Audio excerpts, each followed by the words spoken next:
Hi, I'm Dr. Gary Motykie, and I'm a board-certified Beverly Hills plastic surgeon. And today we're going to go over the IG face, or the Instagram face. There's been a lot of articles about this, and there was an article in the New Yorker that was actually called "The Age of the Instagram Face." And they were talking a lot about that patients or people in general are starting to all look alike and kind of have this IG face that's racially ambiguous and very blended and has certain features to it. So today I thought we'd go and talk a little bit about that. What is the Instagram face? What makes a beautiful face? And is the IG face a beautiful face? Is it natural? Is it beautiful? When we're talking about facial shaping and reshaping and shapes in general of the face, one of the very common things that comes up is the OG curve. And what that is, it comes from a lot of terminology, actually from architecture and other things, where it is a double S-shaped curve. And when we're talking about the face, particularly the cheeks, when in the oblique view in a face, we'll see that S curve in the face, or the heart-shaped face, and that is the OG curve, which is the double S. Other places you can see it slightly in the brow, and you can see it in certain views of the face. And it is considered to be youthful, beautiful. So it's one of the things that I like to say occurs in nature, and it is natural. So I do think it is beautiful, and I do think a heart-shaped face is beautiful. So I just like people to recognize that, but I think there's other things in general about faces that people have talked about, different sorts of proportions, symmetries, and are they actually beautiful, or is it pertinent? And one of the other things that's often talked about is the golden ratio, or the Fibonacci sequence. And what that has to do with is, again, something that occurs in nature, i.e. it's natural. And what it is a sequence of numbers where you're adding one number to the previous number, and it goes up gradually, or in simple terms, a spiral. So we're talking about a spiral, and it has to do with a lot of things we see in nature. We see it everywhere. We see it in hurricanes. We see it in the galaxies and the stars.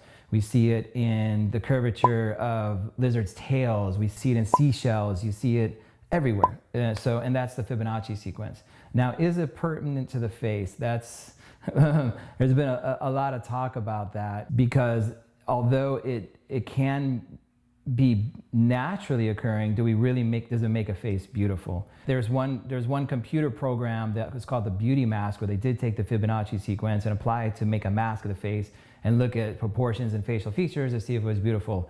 It took massive amounts of looking at attractive faces and putting it all together. And in the end, it was still kind of indeterminate whether that was something that did make beautiful faces. But a lot of people will look at art and apply the Fibonacci sequence. One of the most famous ones is Mona Lisa for her smile and beauty, and the Fibonacci sequence has been applied to that. So a lot of people associate that with beauty. But again, I think when you apply it in reality, it's not as well known as the OG curve. So one of the things that people in general, I think, are aware of is the proportions and ratios of the face.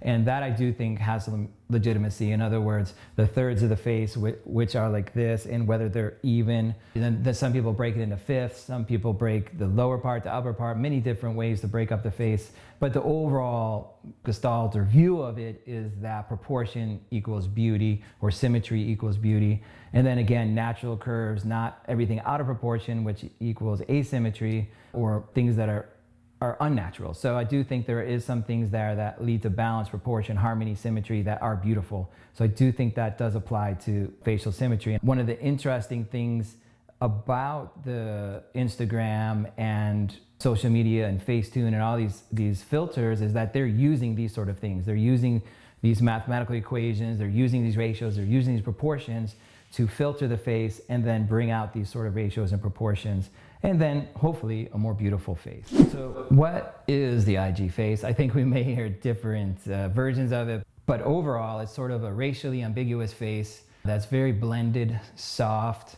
somewhat proportional, because I do think that it is distorting some of the natural features to bring out certain features more than others.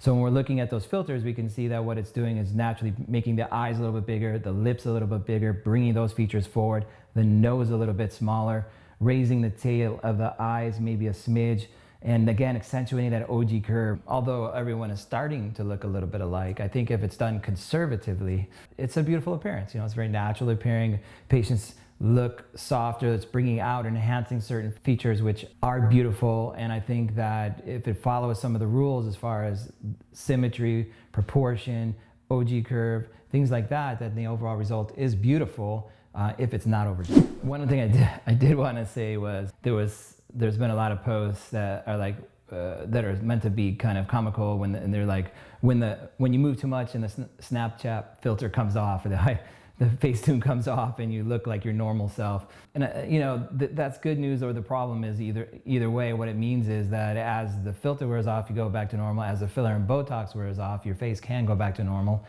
if you don't overdo it.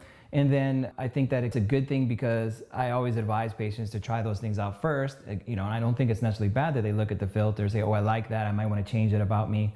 As long as, again, it's something that's not permanent right out of the gate. And then I tell patients, try those fillers, try the Botox, try those non-permanent things first.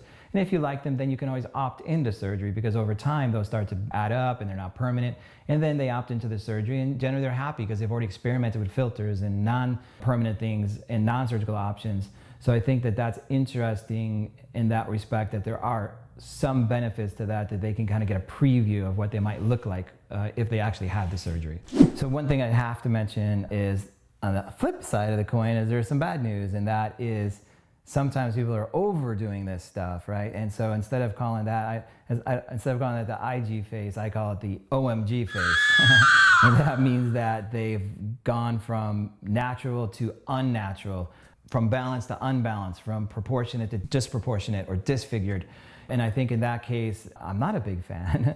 I like when people keep it natural, don't overdo it. And the other problem is when they do go extreme with these things and go very unnatural and poof up the face or do way too many things to their face, it doesn't go back to normal when they try to remove it or undo it. So I do think that that is one drawback that I don't like when I see people overdoing these things and way blowing things out of proportion. The last things I wanted to say was that National Geographic came out with a photo of the face of what Americans might look like in 2050.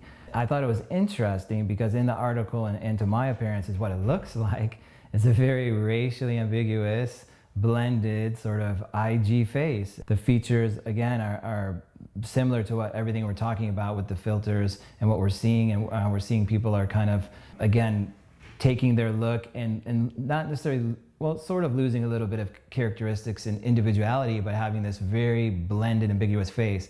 So I think that with this IG face and filters and everything, maybe we're seeing a glimpse into the future. We're seeing what people might actually look like in the future.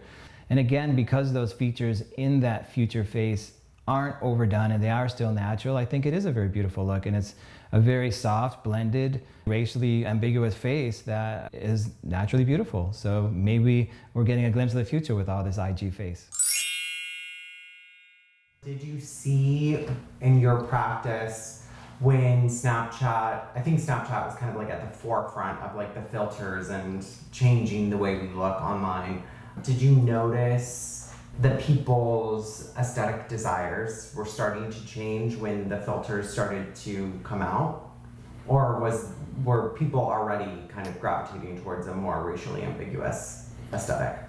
I don't think the racially ambiguous aesthetic necessarily is, but I do think some of the features in there, I think people are already tending towards, you know, a contour jawline, higher cheekbones, bringing out the eyes, smaller nose, you know, generally speaking, more attractive features. So I do think there's some of that. I do have patients now coming in saying, you know, I like the way I look with this filter on. So, you know, I do think it's, like I said, it's giving them a preview of what they could look like without having to seek expert advice first. They're kind of just doing it on their phone and be like, wow, I really like the way that looks, you know, and then they go in and hopefully get good advice on how to achieve that without overdoing it. And like I said, maybe starting out with some non-permanent things and then moving into more permanent options. I don't know if you saw this in your research, but while you were talking, I was looking at the golden ratio applied to celebrities.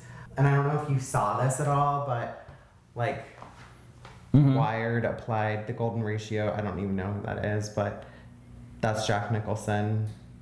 I don't know who that is. And that's the Breaking Bad guy, yeah, the other one. Yeah. And then Nicolas Cage. Yeah. So it's, I don't know. I think the golden ratio is like an interesting thing because like the OG curve I get, it makes sense to me because like we definitely see it in beauty. But what, do you think the golden ratio is just something that like we see only in objects and not in like actual beauty? Like or human beauty? Well, I think it's a shape in nature. Now, it doesn't necessarily mean it's beautiful, it's another term, but you do see it in certain parts of our anatomy. So in other words, like when a baby's born and the umbilical cord and the way they're curved is really the Fibonacci sequence. Or when we're looking at Michelangelo's work or certain things like that, the proportions in our hands, the proportions in our bodies, all these things are related to the Fibonacci sequence, but doesn't mean it's necessarily, beautiful or attractive, but subliminally it should be. And then also even in the ear, this is again the is the Fibonacci sequence, and certain features in the face are related to the Fibonacci sequence. But is it lending towards symmetry and beauty? It's another. That's why I'm saying it's subjective, and why a lot of people aren't totally on board with that. They're saying, yeah, it's in nature, but is it really something that has to do with our perception of beauty? And that's something different. Now the OG curve and these sorts of things in the face, most people accept that, and the proportions and ratios most people accept. You mentioned in this video that everyone is starting to look the same, and we get a lot of questions. Does that bother you? Why is that? Blah, blah, blah. And I think you kind of addressed why that is, but as a surgeon, how do you handle everyone kind of seeking this same aesthetic? Well, I think, I think that overall it's still a prettier, beautiful look, and it's also a youthful look. But I do think you have to sort of realize that you still have to look at everybody as an individual, because not everybody has proportionate faces or has the exact same features or is the exact same race. So you can't just put that same look on everybody. You have to look at all of their other features and what they have. And you can take some of those ideals and use it to create a beautiful face. But if you just try to make everybody in that same cookie cutter, it's not going to work. And it's not going to work on everybody. And that's when I think we see people also that may end up looking strange because they tried to do too much when they should have got the advice to look at your overall features and what's going to work with your individual features, your individual characteristics, and how can we get you, some of those features and proportions, but not, again, put it out of balance or out of proportion.